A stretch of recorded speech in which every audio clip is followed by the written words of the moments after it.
So guys, welcome back to channel ni Sana All. Good morning Sana All. Anong ginagawa mo Sana All? Iyak ko ng kahoy ah. Grabe si Sana All oh. Sa ganyang edad pero nagbibiyak pa siya ng kahoy. Patay na yung kahoy ni Sana All. Diba? Kung sisigla nila dito dahil ganyan ang gawain nila. Oh, disclaimer lang po ha. Ako po talaga gumagawa niya. Pero gumagawa din si Sana All. Pinapakita ko sa inyo na pag siyempre hindi ako nakatira dito. Sila lang dito ni tatay. So yan ang gawain ni Sana All pala dito every morning.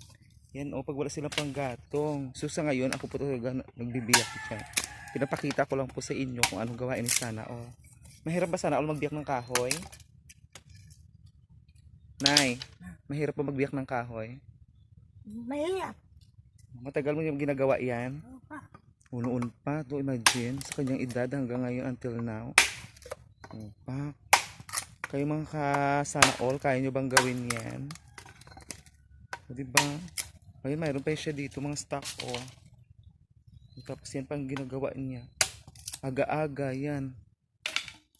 Wala naman kayo naramdaman na sakit sa katawan nyo pag nabiyak kayo Sana All? Wala.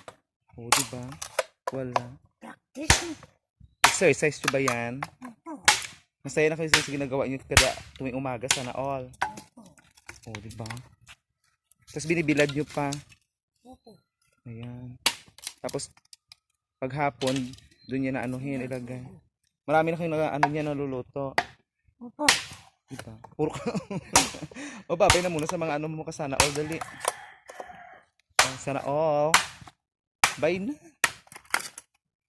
Ay, busy si Sana All. Ayaw niyo talaga magbabay. Kasi papakita niya sa inyo kung gano'n siya kalakas. Oh. Diba? Diba si Sana All.